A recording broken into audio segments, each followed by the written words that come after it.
días, muchas gracias al comité organizador, a los colegas aquí presentes y la conferencia que me pidieron que… ¿Ya? ¿Empezamos? Que les presentara hoy es manejo del choque séptico y hora dorada específicamente.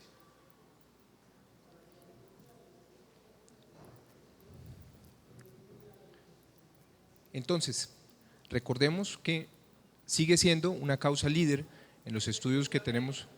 ¿Están escuchando bien? Sigue siendo una causa líder en los estudios que tenemos disponibles en la literatura con respecto a la mortalidad relacionada con los jinetes del apocalipsis en obstetricia y causa de complicaciones maternas y fetales y una muy alta morbimortalidad materna y perinatal claramente relacionada con el choque séptico.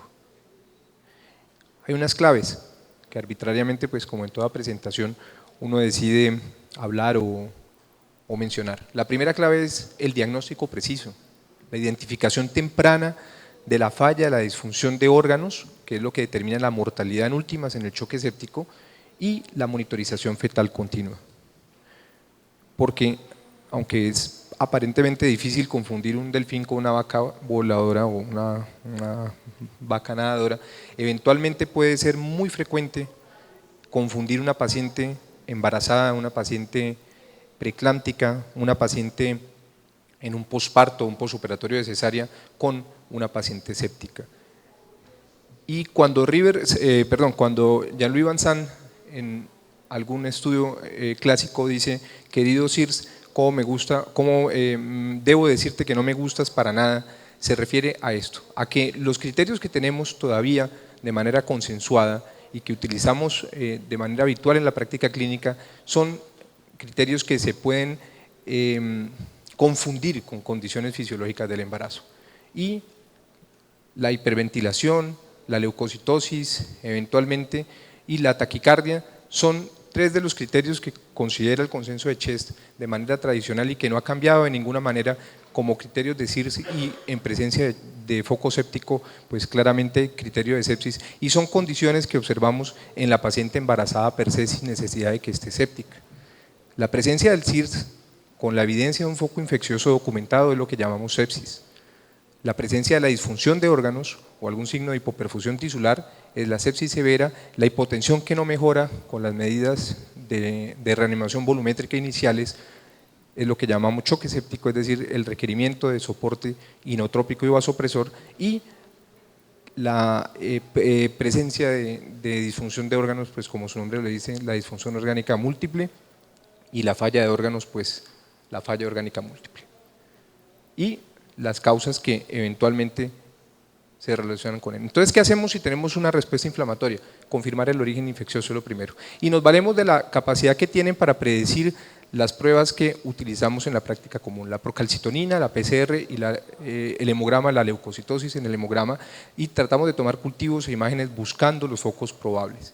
Y en este estudio podemos ver precisamente cómo la sensibilidad y la especificidad de cada una de estas, procalcitonina, PCR y leucocitosis, tienen un valor sumatorio que nos permiten aumentar la certeza de que estamos en presencia de un foco infeccioso precisamente para hacer lo que tenemos que hacer rápidamente, que ya lo vamos a mencionar. Primero, diagnóstico. Hacer el diagnóstico lo mejor posible es precisamente poder instaurar la mejor terapéutica y en última instancia ese es el acto médico, tratar de hacer el mejor diagnóstico para poder instituir el mejor tratamiento. Las causas para el embarazo, que todos lo conocemos, y los predictores de morbilidad y mortalidad, que son los índices de mortalidad, la presencia de las fallas o disfunciones de órganos, la falla respiratoria, la falla renal, la disfunción del ventrículo izquierdo y su asociación con mortalidad materna y perinatal. Y esto es un mensaje claro, así como lo dije al principio, que estas pacientes desde el primer momento que se identifican deben estar en una unidad de cuidados intensivos, que es el sitio donde se puede vigilar y monitorizar una serie de constantes, tanto desde el punto de vista clínico como paraclínico, que no hacemos en condiciones normales en ningún otro sitio. Es un mensaje para hacer índices de mortalidad precisamente. Y no hay manera de hacer índices de mortalidad si no se hace a expensas de una evaluación paraclínica completa, cosas que no hacemos habitualmente en los servicios de obstetricia, y es un mensaje muy claro de dónde debe ser manejada desde el primer momento esta paciente. Adicionalmente, el lactato, que tiene suficientes evidencias actualmente en su relación con mortalidad. Escuchamos recientemente al doctor Finn, que vino a Colombia la semana pasada, y dice, no siempre, obvio, no siempre, y no todos los valores del lactato, pero claramente los valores del lactato mayores de 4 y descartando pues otras condiciones como la elevación del lactato sérico en presencia de pacientes con condiciones de estrés muy altas inicialmente, y pacientes en falla hepática y pacientes en falla renal, pues es una causa clarísima que se relaciona, con hipoperfusión tisular y una claro marcador de mortalidad materna y perinatal.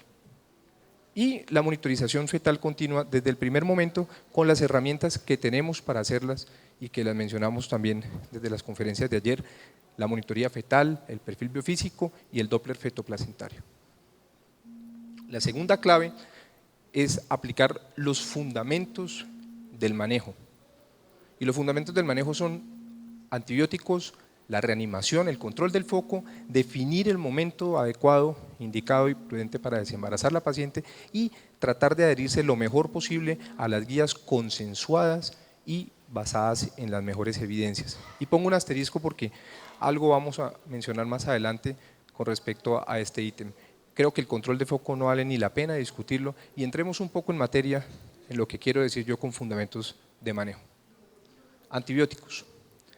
Tempranos en la primera hora, cada vez más evidencias crecientes que sugieren que la mortalidad se disminuye en la medida que se inicie más tempranamente el antibiótico, y de manera contraria, el aumento de la mortalidad en relación con cada hora que se tarda en iniciar el antibiótico. No obstante, una cosa que es tan evidente, pues parece que tiene enemigos, porque si el antibiótico es el arca de Noé, pues el arca de Noé también podía tener eventualmente algún enemigo. Recordar siempre, antes del inicio de los antibióticos, hay que cultivar, hay que buscar bichos, porque a nosotros nos enseñaron de manera tradicional que siempre la infección en ginecobstetricia es polimicrobiana, pero eso no necesariamente es así, y cada vez hay más estudios que nos muestran que hay identificación de gram negativos únicos con patrones de resistencia diferentes que distan de ser una infección polimicrobiana, y por ende es muy importante la identificación adicionalmente para poder determinar precisamente los mecanismos de resistencia que eventualmente son causas de fallos terapéuticos en las pacientes desde el primer momento, sobre todo en las pacientes que están en el contexto hospitalario, en las cuales pueden emerger gérmenes resistentes más rápidamente que en las pacientes que están en la comunidad. ¿Cómo implementar un programa de uso racional de antibióticos? Conociendo la epidemiología del sitio donde estamos trabajando, conociendo los mecanismos de resistencia que tienen los gérmenes para los antibióticos, las características particulares de las pacientes que vamos a tratar y ciertos conceptos de presión selectiva mediados por algunos antibióticos. Y este es un ejemplo de tantas guías o de tantos reportes que podríamos leer con respecto a la resistencia creciente de, en este caso, el Escherichia coli, en un reporte reciente de resistencia antimicrobiana, y miren el porcentaje de resistencia en este estudio de la ampicilina, miren cómo va con la ampicilina sulbactam, y miren ya crecientemente cómo un Escherichia coli, que es un germen aparentemente tan inofensivo, ya se relaciona con betalactamasas de espectro extendido.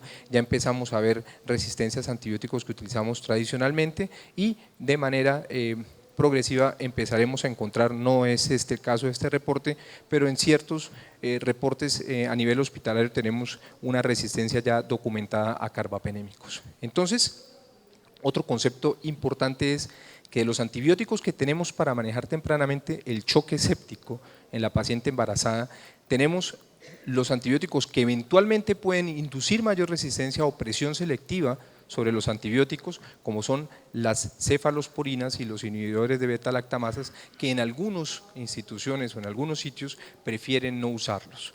Y los carbapenémicos, que probablemente son los mecanismos, los medicamentos de elección en el contexto de la paciente en choque séptico, en la mayoría de los casos, aunque eso tiene de largo como de ancho.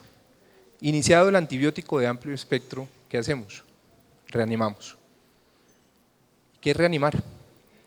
Entonces, Emmanuel Rivers, hace 12 años, 13 años, nos presenta un flujograma que en su momento pues fue la panacea porque era la primera intervención terapéutica iniciada de hecho en el contexto prehospitalario que demostró una asociación con la disminución de la mortalidad en los primeros 28 días de los pacientes en choque séptico. Y entonces desde ese momento, hace 13 años, empezamos todos a hacer reanimación basada en metas o ajustada o dirigida a metas. ¿Cuáles metas? Presión venosa central, presiones arteriales medias, saturaciones venosas centrales medias en la aurícula derecha y gastos urinarios. De esta manera, respectivamente, son los valores que determinó Rivers en su estudio y que se relacionaron precisamente con la disminución de la mortalidad. Y de manera progresiva también las intervenciones terapéuticas, inicialmente cristaloides en el fallo para lograr estas presiones arteriales medias, el inicio de los medicamentos vasoactivos y igualmente al fallar en lograr las saturaciones venosas centrales esperadas, el inicio de la dobutamina adicionalmente y eventualmente en presencia de hemoglobinas bajas la transfusión. Se han hecho estudios incluso en nuestro medio, estos son autores de aquí de Medellín, estaba pensando en Arturo Cardona, que hicieron en la clínica del Prado precisamente y que confirmaron los hallazgos que ya había documentado Rivers para la subpoblación obstétrica. Pero, como todo, esto es el más reciente up-to-date y lo acabamos de escuchar también recientemente en el Congreso Europeo de Cuidado Intensivo, en el cual todo este tema de evidencias se viene abajo porque a los 28 y a los 90 días, después de hacer metaanálisis muy bien hechos, los autores se dan cuenta que el trabajo de Rivers sí demostró la disminución del riesgo relativo, pero después los trabajos también muy bien hechos y de carácter de metaanálisis, como estoy diciendo, fallan en demostrar ese efecto sobre la disminución de la mortalidad. Entonces quizá a eso me refería ahorita cuando hacía el asterisco con respecto a las guías basadas en las mejores evidencias. ¿Qué pasa? En los últimos 13 años Rivers nos marca la pauta y yo pienso que eso tampoco es tan juzgable como podría uno hacerlo porque retrospectivamente todo es muy fácil, predecir el pasado es ciencia exacta. O sea, 13 años después, ver que los estudios de metaanálisis muy bien hechos están reevaluando el tema de Rivers, pues es muy sencillo y todos vamos a decir perdimos el tiempo y eso tampoco es así. Además, Rivers también es un reencauche de un concepto que existe desde hace muchísimos años en reanimación, en cuidado intensivo. ¿Okay? Entonces, si le damos un poquito de dinámica al tema, ¿cuáles serían las metas de reanimación? Yo pienso, pues es mi conferencia como digo yo, que están determinados por la fisiopatología del tipo de choque. Y esto se lo inventó Parrillo hace más de 30 años en un estudio clásico de New England Journal of Medicine también, donde escribió que el choque séptico se relaciona con dos o tres cosas fundamentales. Primero, la disminución de la precarga. Segundo, la disfunción del ventrículo izquierdo, ambos mediados por las citoquinas proinflamatorias y el factor depresante del miocardio que posteriormente se redescubrió como el factor de necrosis tumoral. Y finalmente, la caída de la resistencia sistémica y de la presión, es decir, de la perfusión orgánica mediada por esos mecanismos proinflamatorios. Si esos son los mecanismos fisiopatológicos, pues vamos a trabajar con los elementos que tenemos para corregirlos.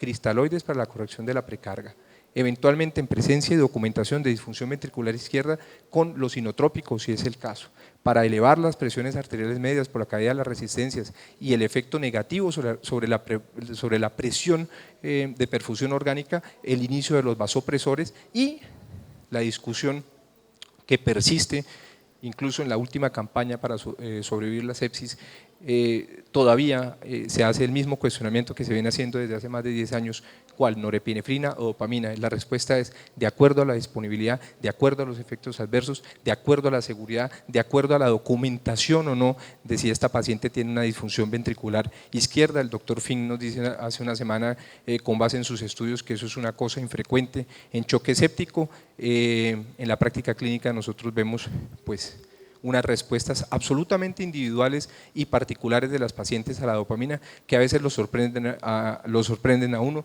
no la puede uno satanizar ni a la dobutamina pensando que siempre un paciente va a hacer una arritmia por el hecho de iniciarla.